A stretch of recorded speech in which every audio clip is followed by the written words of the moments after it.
Yalla Boker Tov Be'ezrat Hashem, en cette journée difficile pour le peuple d'Israël pour plusieurs raisons, mais c'est aussi Yom HaShoah. Hashem Yikom Damam Be'ezrat Hashem, et qu'on ait une résurrection des morts d'Imera B'Yamenu, Amen. En ce jeudi 24 avril, 26 du mois de Nissan, et ce shiur est offert par Atzadika Véronique Léa, ainsi que tous ses frères et sœurs, famille Zira. Shiur est donc offert pour l'élévation de l'âme de sa maman, Fortunée Mazal Bat Baya. Ruach Hashem Tenachena Began Eden Elyon Bechol Ashorvot Imach Bichlal Arachami Vaselechot Bechen Yehiratzon Venomar Amen. Yenish Mata Tzor Betzvor Chaim Bezrat Hashem, et que le mérite de chaque mot de cette étude Talet Nishmata Bezrat Hashem Kezor Arakia Bashamaim ou Ba'olamot Elyonim Began Eden Elyon. On aurait une pensée pour tous les blessés et tous les malades. Malheureusement, il y a beaucoup de personnes malades. Un zibougagoun, le Kolam Israël. Parnassa Beshefa, Richutem Bigeoula Shlema. Amen ve Amen. Ilana Bat Miriam. Jamais qui on souhaite vraiment un miracle. Shlomo Ayakar, le Kolam Israël. Moratimi, Vechoule, Vechoule. Donc on commence notre premier shiur. Il y en aura plusieurs, Blineder aujourd'hui, avec un Mahamar central de cette paracha de Shemini, qui arrive à grands pas, puisque nous sommes déjà jeudi, et que Shabbat, on va dire la paracha de Shemini. Cette paracha de Shemini se situe sur deux points précis. Les korbanot qui mèneront à la mort de Nadav et Avihu, la mort des deux fils de Aaron, qui nous quittent dans cette paracha, pour des raisons extrêmement profondes. Je me suis rendu compte hier, en regardant sur YouTube, à mon bureau, qu'il y a 78 cours sur les parachutes de la semaine, en tout. Enfin, basé en tout. Il y a 54 cours sur Shmini, il y a 78 cours sur Bereshit, c'est un truc de fou. Comme ça, l'Aïnara, donc ceux qui veulent approfondir Shmini, vous avez le choix de taper des cours et des cours et des cours. Et aujourd'hui, on va faire un récapitulatif sur le sujet qui m'intéresserait de développer, et qui est la base du judaïsme, la base de tout. On commence avec cette mitzvah et on ne finit jamais avec cette mitzvah. C'est la nourriture. Quand un enfant vient au monde, la première chose qu'il fait, une fois qu'il apprend à respirer, c'est de manger. Et toute sa vie durant, il devra manger. Le travail, c'est la nourriture. La nourriture, chez nous, elle ne s'arrête pas le jour de la mort, puisque quand on fait une askara, on remange. La personne étant décédée depuis 10 ans, 9 ans, 10 ans, 15 ans, 20 ans, 30 ans, 2000 ans. Vous avez la Iloula de Rabbi Yehuda Bar Ilai et Rabbi Meir Balanes le 14 du mois de Iyar. Et qu'est-ce qu'on fait? Une grande Séouda. Ce qui fait que le judaïsme vient nous apprendre qu'elle tourne autour d'une table sur laquelle Béhémet on mange. Je pourrais presque dire de façon erronée que les Juifs sont nés pour manger. Nous sommes des mangeurs. À un tel point que je dis souvent d'ailleurs qu'il est très difficile d'être religieux et au régime. Parce que même quand il n'y a pas de Shabbat, de Yom Tov ou Trol HaMoed, tu as toujours une bar mitzvah, une brit milah, un pidyon haben, un mariage. C'est très très compliqué. Un siou masechet. Ou un ami qui te rencontre et qui dit on mange ensemble demain, tu dis non, je suis au régime. Non, tu peux pas. C'est très très compliqué. Ce qui fait que la nourriture est ce que l'on appelle à la base de toutes les bases dans le judaïsme. Et d'un coup, après que nous ayons vu la naissance du premier père du peuple hébreu, Avraham, de Yitzhak, qui donnera sa vie sur le Misbéar, de Yaakov, l'homme qui réside dans les tentes, a étudié la Torah, et qui démontre que par le biais de l'étude de la Torah, on peut être un homme d'affaires réussi.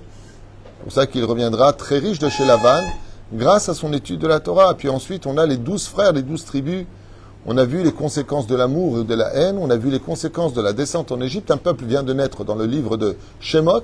Et une fois qu'on est sorti de là-bas, à travers le fait d'avoir inculqué de la Emouna dans le cœur de chaque enfant d'Israël, nous partons pour les commandements de la Torah. Or, Sinaï, qu'est-ce que Dieu attend de l'homme entre lui et entre le peuple d'Israël et son créateur, entre l'homme et son prochain, à paracha de Mishpatim, qui suivra les relations entre l'un et l'autre, et ainsi de suite jusqu'à Teruma, où on parle enfin de la maison de Dieu. Qu'est-ce que Dieu a besoin dans sa maison? Dans quoi veut-il résider? Quels sont les ustensiles préposés? Et ensuite, on rentre dans le service des Kohanim, les Lévi'im, le rôle de chacun, et puis les korbanot qu'on a commencé avec le livre de Vaïkra. Les korbanot, qu'est-ce qu'on fait de tel et tel korban, jusqu'à même rentrer dans les membres du korban, dans Paracha de Tzav, qu'est-ce qu'on fait des imourim, qu'est-ce qu'on fait des boyaux, qu'est-ce qu'on fait du cœur, qu'est-ce qu'on fait du foie. Et là, on arrive d'un coup, à la naissance qui va faire grandir le peuple d'Israël, la nourriture. Paracha de Shmini nous parle grandement des animaux permis de ceux qui ne le sont pas. Des animaux cachers de ceux qui ne le sont pas. Et cette base-là vient démontrer que le peuple d'Israël, ça y est, il n'a plus un digne de Néphel, il a un digne d'homme. Maintenant, il doit manger. Et manger est certainement la chose la plus dangereuse qui soit dans le judaïsme pour plusieurs raisons. Par exemple, le Rambam, dans le Chol Deot, dit que 99% des maladies viennent de la nourriture. 99%. Mal manger, c'est raccourcir sa vie. Trop manger, c'est apporter des maladies. Pas assez manger peut t'emmener à mourir. Manger à bonne mesure, Rabbeinu nous dit que c'est une preuve que tu sais tenir ton Yetzerara en laisse. Savoir s'arrêter de boire, de manger, de dormir exactement comme il le faut, c'est quelque chose qui démontre que tu es le maître de tes propres décisions. Bon, à émettre pour les Tunisiens, c'est très très dur pour nous. Parce que nous, d'abord on mange pour voir ce que c'est, on est déjà rassasié. Hein. Après on dit, bon alors c'est bon, je veux bien. Nous, c'est le... Une fois, ma femme, elle est d'origine oranaise, et donc quand on s'est connus tout ça, et ils prennent leur temps, que Dieu les bénisse, mais bon, ils mangent petit, doucement. Cool, tu vois, c'était bien. Nous, on n'a pas l'habitude d'attendre. Ma mère, quand elle sert la boulette, elle s'en sert une, je veux dire, même des fois sur la route, elle mangeait une, tu vois. C'est notre culture. Et j'attends un petit peu au début, une minute. Une minute, c'est un an pour nous. Hein, elle vient t'asseoir. Non, encore j'arrive. Et puis elle met un truc. Moi, j'essaie d'être gentleman au début du mariage. Je dis, bon, je vais l'attendre. Mais bien sûr, j'ai commencé à manger. Et elle s'assoit, elle me regarde, elle me dit, tu pouvais pas attendre? Je dis, ne t'inquiète pas, j'ai fini mon plat. Maintenant que tu viens, je mange un deuxième. Je mange avec toi. Nous, on n'a pas de problème de manger 2-3 plats. Franchement, tant que ça rentre, c'est comme ça un Tunisien. Écoute, c'est comme la carte Visa. Tant qu'elle passe, on avance. Tania, j'ai dit à des gens, mais combien vous gagnez par mois pour être toute la journée assis au café à manger tous les jours? On m'a dit, écoute, Yaoul dit, tant que la carte, elle passe, je m'assois. Résultat, manger juif, c'est très difficile. Et si on peut dire que le juif se distingue de par sa kippa, ses tzitzit, ses tfilin, son shabbat, il y a beaucoup de choses qui le distinguent de lui, mais pas autant que la nourriture. La nourriture, chez nous les juifs, c'est quelque chose de très spécifique, très spécial. Par exemple, j'ai quelqu'un de ma famille qui part en Espagne prochainement, et la première chose qu'il a regardé, c'est quoi d'après vous? Les restaurants. Où est-ce qu'il y a des restaurants cachers? Avant les hôtels. C'est-à-dire pour prendre un hôtel à côté d'un truc qui soit pas, tu vois, dans un bled, il n'y a rien. C'est fou combien, Bémet chez nous, où est-ce qu'un centre Chabad pour manger le Shabbat? Qu'est-ce qu'on va faire? Et la reine locale, d'ailleurs je parlais de ça avec quelqu'un récemment qui devait partir dans un endroit en Grèce, et s'est renseigné, il n'y a rien là-bas. Et sa femme, elle lui a dit, ah non, pas du tout. Alors si c'est pour faire des valises remplies de boîtes de conserve et des machins, on annule le voyage. C'est-à-dire que vraiment, la nourriture, chez nous, c'est au centre de tout. Je me rappelle à Jonathan, quand j'étais enfant, ils avaient ouvert Gagou, non pas Gagou, Benisti, les casse-croûtes tunisiens. On aurait dit qu'il nous a dit Al-Macher qui arrive. Des casse-croûtes tunisiens à l'époque, à Jean-Lépin. Il y avait la queue dehors. On avait laissé les pambagnas taref pour manger les sandwichs tunisiens. Et la reine, Bezrat Hashem, cette paracha, vient révéler le processus de la cacheroute. Alors, non seulement c'est pas facile d'être juif, mais alors de manger cachère, mon Dieu, combien cela est difficile, à un tel point que même quand on mange cachère et qu'on a deux fils religieux, ils ne mangeront pas l'un chez l'autre, parce que la cacheroute de l'un ne correspond pas au fonctionnement de la cacheroute de l'autre. C'est quand même fou.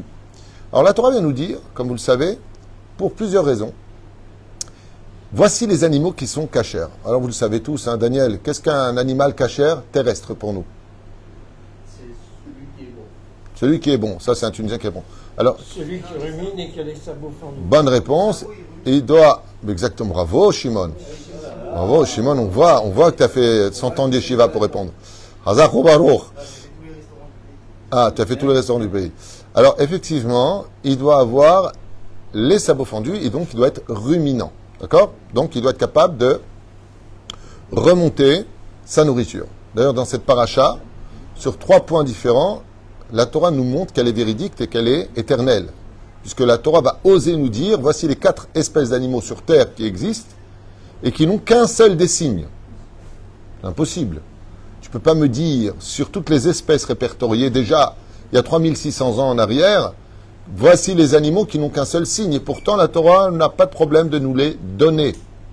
Quels sont les 2 signes que les scientifiques jusqu'à aujourd'hui n'ont jamais pu réfuter de cette Torah qui a été reçue de Moshe Be'ar Sinaï? La Torah nous dit, voilà, il n'y en a que 4 qui ont un des signes, ou ruminant, ou sabot fendu. Veil ou haine, le chameau, qui rumine et qui n'a pas les sabots fendus, le lièvre, le porc et la gerboise, qui est une espèce de rongeur. C'est les 4 animaux. C'est-à-dire, le porc a le sabot fendu, mais il ne rumine pas. Hein? Dommage.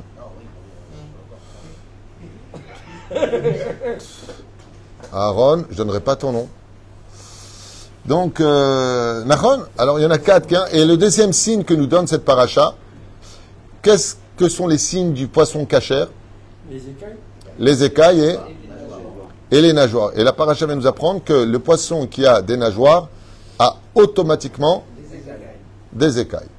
Ça aussi, il fallait se garantir. Et pourtant, c'est la réalité. Celui qui a des écailles a automatiquement des nageoires. Mais le requin, il a des nageoires, non? Mais il n'a pas d'écailles. Celui qui a des Écailles a automatiquement des nageoires. Ah, j'ai dit le contraire, peut-être, je ne sais pas. Ah, je veux dire l'envers? Non, je ne me suis pas trompé. C'est lui qui s'est trompé. Voilà, toi, tu es viré. Mais la reine, la Torah vient nous dire. Alors, ce qui est extraordinaire dans ce processus, c'est que comme l'ancienne Masechet Roulin, c'est qu'une fois que tu as trouvé l'animal qui est cachère, est-ce qu'il est cachère encore? Tu as trouvé, par exemple, donc, la vache. D'accord? Tu trouves une vache. Ou tu prends un poulet. Est-ce qu'il est cachère? À partir de quand il devient consommable? Cachère, il l'est. Mais est-ce qu'il devient consommable? À l'abattoir, quand on fait la shrita, si la shrita a été faite exactement comme la Torah le demande, l'animal devient encore en shlav. Donc, 1, il doit être cachère. 2, la shrita doit être parfaitement faite. Est-ce qu'il est toujours consommable? Non. Qu'est-ce qu'il faut maintenant? Le cachériser. Il vient de découvrir. Il mange de la viande depuis 100 ans. Il dit, ah bon, oh là là. 1, l'animal doit être cachère. 2, la shrita ne doit pas le rendre taref, ou alors on ne doit pas découvrir qu'il était taref. Taref veut dire qu'il aurait, après vérification des poumons entre autres, est-ce qu'il aurait vécu les 12 mois après sa shrita? Si ce n'était pas le cas, il devient impropre à la consommation, ou pire, si l'animal a souffert. D'accord? Chez nous, dans le judaïsme, c'est très important de savoir que Asur Tsar Balechaim, on n'a pas le droit de faire souffrir un animal. Donc, résultat, une fois maintenant que l'animal, il a été mamash tué Kedat Moshe Israël, c'est-à-dire shrita parfaite. Il faut cachériser la viande. Comment est-ce qu'on cachérise la viande? On prend du gros sel, on laisse la viande imbibée pour qu'il absorbe comme une éponge tout le sang. D'accord? On le laisse dans l'eau une demi-heure, pas plus d'1 heure, sinon après, makché tochamaim. Et ensuite, c'est bon? Non. La cuisson. C'est-à-dire qu'on voit qu'il y a tout un processus. Tout un processus. C'est pourquoi tu parles de ça, parce que les gens qui aiment en général manger la viande crue sont des gens en général qui sont un peu barbares dans leur teva. Il faut le savoir. Tartare comme ça. C'est des gens qui sont un peu agressifs intérieurement. Ils aiment la viande. Alors maintenant, la question, c'est pourquoi tout ça? Attends. Et la cuisson par un juif, absolument. Pas simplement le feu qui est allumé comme les Ashkenazim. Pour les Sfaradim, celui qui cuit doit être lui-même juif. D'accord? Tzodek, c'est halakha. C'est pas facultatif, c'est halakha. Ve'alken. Moi, je voudrais poser une question. Pourquoi tout ça? Alors, sur le domaine philosophique, le Ben Ishraï, Zecher Tzadik Kadosh V'racha, nous enseigne quelque chose de magnifique. Il te dit combien les gens sont bêtes de ne pas croire en la vie après la mort. Regarde l'animal, quand il est mort, tout ce qu'il y a derrière. Et on fait la bracha dessus chez Akon Yabud Baro et on le mange. Et après, on dit Boré Nefashot. Tu vois bien que quand l'animal est mort, dit le Ben Ishraï. Il y a une suite après sa mort. Si pour un animal, une fois qu'il est mort, il y a une suite, pas à plus forte raison pour toi, l'humain. Aleph. Sur le domaine maintenant ethnique, pourquoi est-ce qu'on doit manger des animaux qui ont ces signes-là? Le Rabbi Lubavitch, on a fait un cours sur ça, explique l'extraordinaire symbole qui se trouve dans les simanim, dans les signes de la cache-route. Pourquoi devoir le sabot fendu devant et derrière? Pourquoi est-ce qu'il doit être ruminant? Il parle de la remise en question de la vie d'un homme. Maintenant, sur le domaine réel de la vie, pourquoi cet animal serait cachère et l'autre ne le serait pas? La main. Deux raisons vont être données. Surtout que quand tu auras la Géoula, Aaron disait, le porc sera permis quand tu auras la Géoula. Comment on dit porc en hébreu? Chazir, qui vient du mot choser, l'arzor. Le porc fera teshuva. Les nations du monde feront teshuva vis-à-vis d'Israël. Donc le porc deviendra ruminant. On pourra le consommer et on ne trouvera pas toutes ces saletés qui sont dans son... Il faut savoir que le porc est une viande extrêmement nuisible pour le corps humain. Il y a beaucoup de bactéries, beaucoup de choses négatives. Il faut le savoir. C'est pas moi qui le dis. Hein. Il mange tout et n'importe quoi. Je ne veux pas te contredire, mais le poulet aussi. Mais tu dis à personne. Tov. Melaché, hein? J'ai grandi en campagne, je peux te dire que les poules, ça mange même du cadavre s'il le faut. C'est pas la raison. Comme dit le Rambam, on ne mange pas des animaux impropres à la Torah parce qu'ils vont nous donner des maladies ou parce que c'est bon ou pas bon. On ne les mange pas parce que Dieu nous dit de ne pas les manger. La preuve en est, quand tu auras le machar, tu pourras manger un jambon beurre, cornichon. Non, commence pas toi, on veut manger la viande. Non, margarine parvèche, non, hein. Sinon, vous allez à délicatesse, à tête vave, voilà, tel chai, voilà.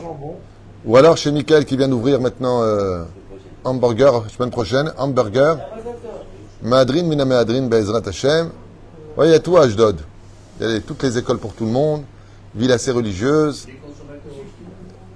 C'est pas Natania ici. Ici, Ashdod, à Emet, c'est bien pour le suicide. Tu peux te suicider tranquille. Je vais sauter. Ça fait, je vais sauter. Un Natania, ça bouge du matin au matin. C'est vrai. Donc celui qui veut une vie tranquille, religieuse, je dis à quelqu'un, me dit, pourquoi vous vivez à Ashdod? Même si tu veux fauter à Ashdod, tu ne peux pas fauter. Il n'y a rien à faire. C'est ça qui est bien. En ce moment, c'est bien. Et la plage et tout. Oufren, non, c'est une belle ville. La vérité, c'est une très belle ville. Oufren, l'Arzor, l'Inyanenu, qu'est-ce qu'on apprend de l'animal? Eh bien, c'est que tous les animaux qui sont cachers sont tous des poursuivis. Et tous les animaux que la Torah nous interdit sont tous des poursuivants. Par exemple, le pigeon, il est cachère, la colombe est cachère chez nous? Oui. Le renard, il est cachère? Non. La poule est cachère? Qui poursuit qui? Le renard poursuit la poule. Les rapaces sont cachères? Non. Ils mangent les oiseaux qui sont pour nous en général cachères. C'est-à-dire que les chachamim nous apprennent que les trounotes, les caractéristiques de l'animal, étant donné que tu vas être ce que tu vas manger, quand tu manges d'un animal qui n'est pas cachère, tu manges ses caractéristiques. Ce qui fait que de manger du lion te donnera un comportement de lion. Tu prendras pour Dieu, tu prendras pour le roi des autres. Pérouche Adavar que la Torah va nous demander de manger des animaux humbles, dont souvent, c'est pour ça qu'on parle de l'hypocrisie du porc, parce qu'il a la tête vers le bas. Il a la tête vers le bas, mais il ne rumine pas. Il cache son identité. Tandis que les animaux que nous avons, qui sont des animaux cachers, ils ont toujours le regard vers le bas. Toujours. Et la reine, quand ils viennent pour manger, on voit la différence entre un animal, eux, ils vont à la tête vers le bas, tandis que nous, on fait monter la nourriture vers le haut. C'est pour lequel ne mange pas d'un animal non cachère, car tu deviendras cet animal en toi-même. Les animaux que la Torah nous a donnés à consommer sont des animaux qui cachent une humilité en eux. Par exemple, c'est vrai que le coq, qui marche de façon très orgueilleuse. Vous savez quel est l'animal le plus abattu au monde? Moi, je viens de vous le dire, c'est les poulets. J'ai vu un truc qui est sorti. Vous savez combien de poulets sont tués aux États-Unis par an? Hein? Des millions? Non, j'ai pas dit par heure. On parle en milliards de milliards. En Chine, c'est je crois le pays numéro 1. Le Yehuman. Dans le monde entier, le nombre de poulets qui sont tués. Hein? Brésil, partout. Et la reine, Bisiata d'Ishmaïa, la Torah vient nous apprendre que de manger kasher, c'est manger l'animal dans le fait d'être celui qui est humble, le poursuivi, non pas le poursuivant. La deuxième chose, pourquoi est-ce qu'on a besoin de le cachériser? Une fois que l'animal est kasher, on t'a dit qu'il doit avoir les sabots fondus, qu'il doit être un ruminant. Le sang. Pourquoi le sang? C'est la vie. C'est sa vie. Qui est Adam ou Anafesh. C'est-à-dire que le sang représente l'âme de l'animal, l'âme sensitive. Donc il va falloir maintenant que je prends cet animal, je le cachérise. Mais dans quel but? Dans le but de manger la matière animale, mais non pas son âme. C'est-à-dire que même quand l'animal est cachère, comme le poulet qui lui aussi mange n'importe quoi, je dois l'épurer de son sang, je dois le cachériser. C'est pour ça qu'on le met dans un siphon pour lequel il va se vider de son sang, parce que le sang, c'est la vie. Une personne qui est blessée, vite, il perd trop de sang. On lui remet du sang. Le sang, c'est la vie. C'est ce qui va irriguer tous les membres. Mais la reine, on va le vider de son sang pour ne manger que quoi? Que de la matière moléculaire, bien sûr, mais que de la matière, uniquement de la matière, et non pas l'âme de l'animal, même s'il est poursuivi. Lama, pour élever le niveau de l'animal au niveau de l'homme. Et la reine, on voit que la cacheroute, émet chez nous, elle est Berumo Shalolam. À savoir combien, même si c'est devenu d'une certaine façon un gros business pour ceux qui ont mérite d'avoir des abattoirs qui vendent de la viande. Tout travail mérite salaire. Mais il faudrait peut-être revoir un peu les prix quand même. Parce que c'est nous les consommateurs. Mais manger cachère, ça coûte cher. Être juif, ça coûte cher. Comme dit Rabbi Nachman, c'est pas que les juifs aiment l'argent. C'est que les juifs ont besoin d'argent et que l'argent aime les juifs. Ça, c'est Rabbi Nachman. Il dit, Rabbeinu, il dit, ce n'est pas que les juifs aiment l'argent, c'est que l'argent aime les juifs. C'est pour ça que les juifs, quand ils vont quelque part, il y a une bracha qui vient avec eux. Il y a une bénédiction qui vient avec eux. Prends les juifs qui viennent dans n'importe quel bled. D'accord? Tu retires, les juifs s'en vont, la bracha s'en vont. Ils le savent. Hein? La Pologne, la Tunisie, l'Algérie. Ce que tu... Ken?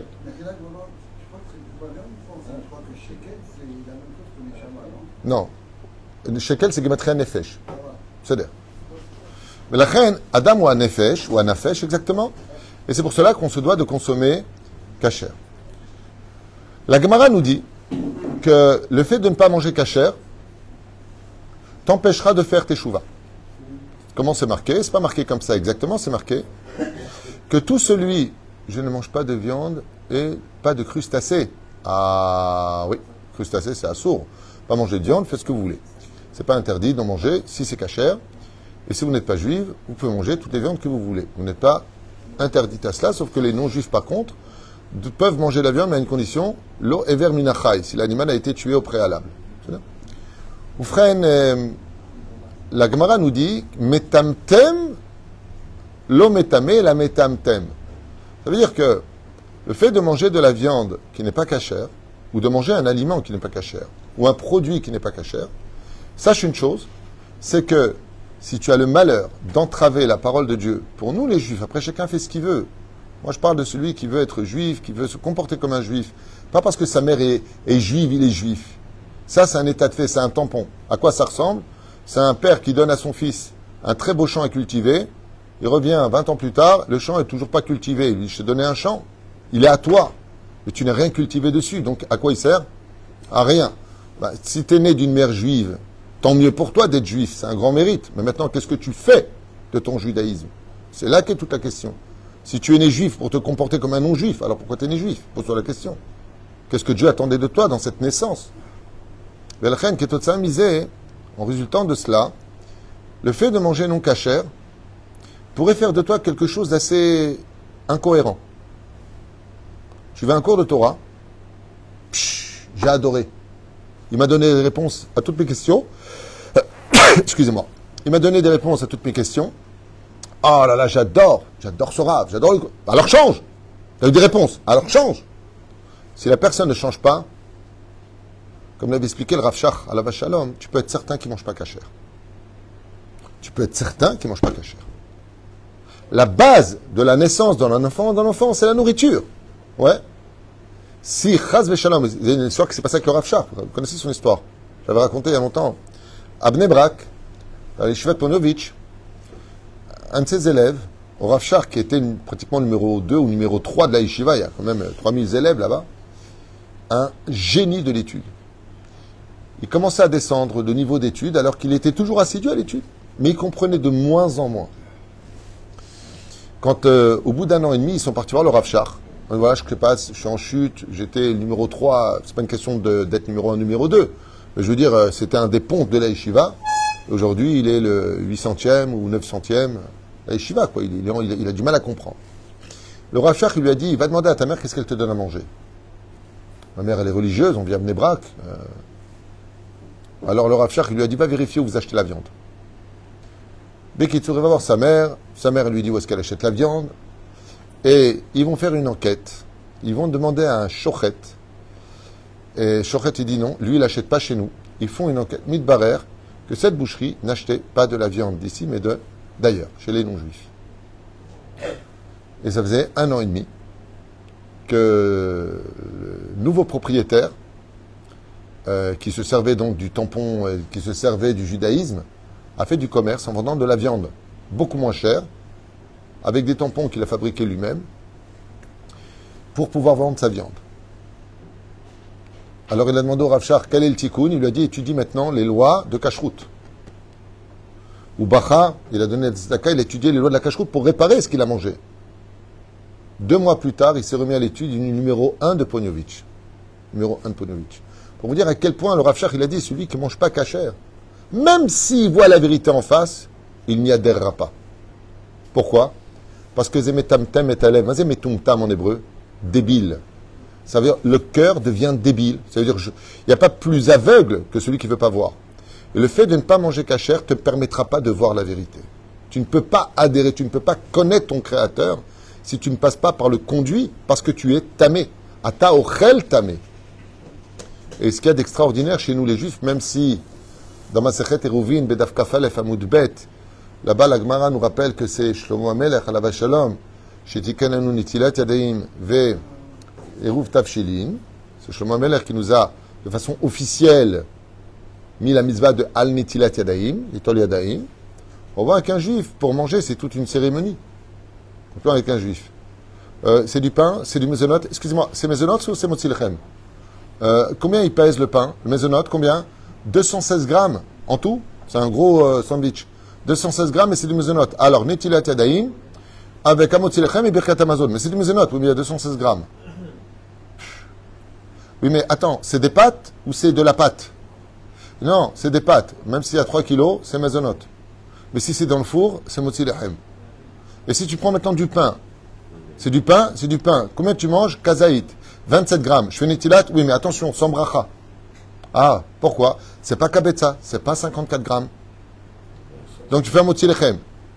Est-ce que je fais le birkat Amazon? Bien, daï. Et si tu bois, l'or letzion, il dit celui qui mange sans boire, c'est un safek. Est-ce que son birkat Amazon, il est des rabanan ou des raïta? Pourquoi? Parce que dans le birkat Amazon, tu vas dire que j'ai bu, que j'ai mangé. Donc tu dois boire aussi. Attends, souvent comme ça avec ma mère, que Dieu la bénisse, c'est une bonne santé.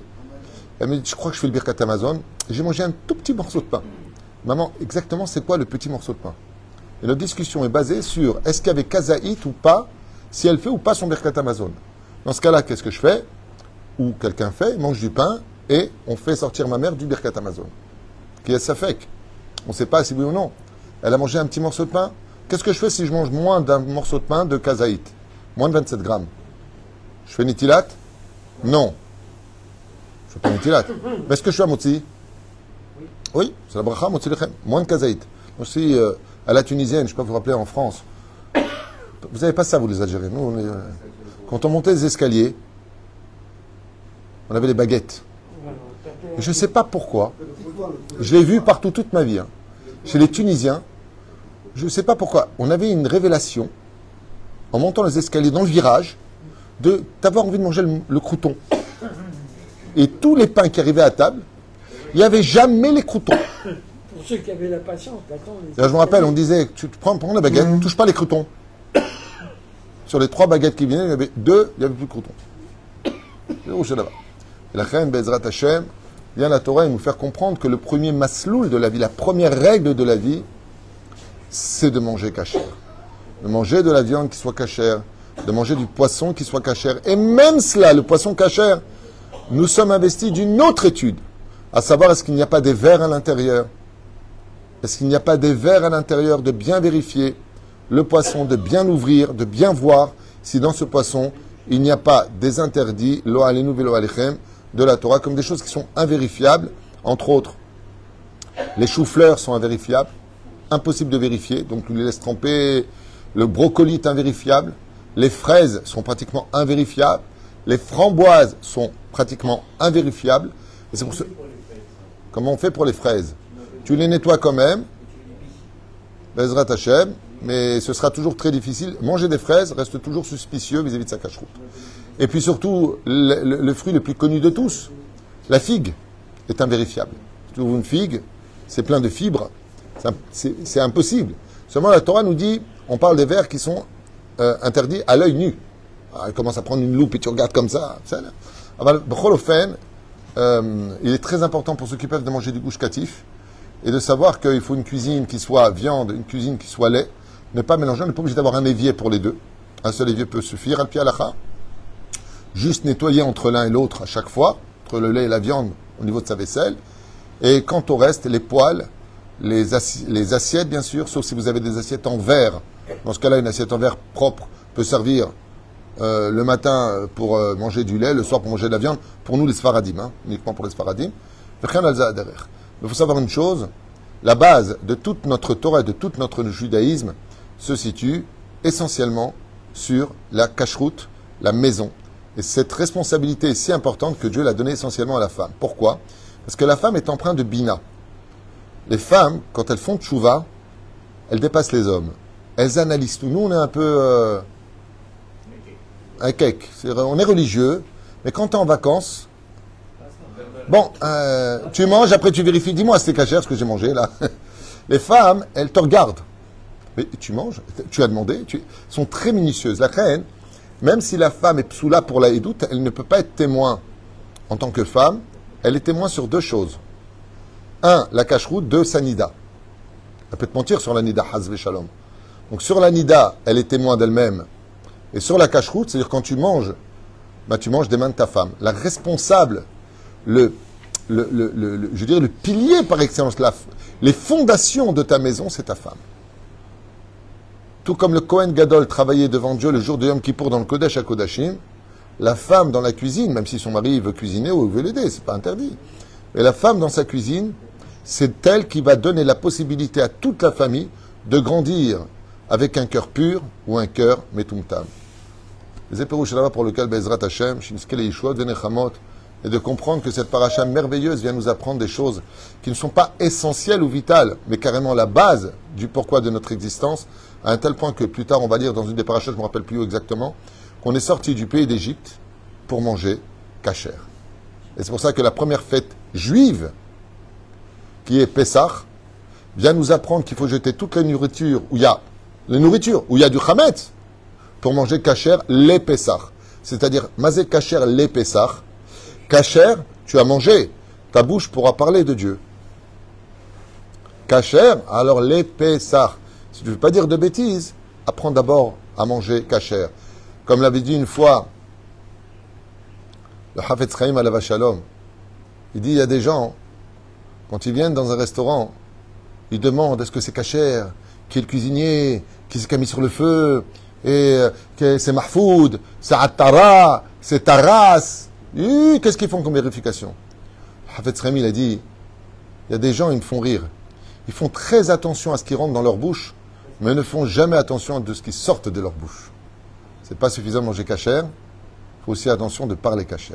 Baruch Adonai l'olam, amen.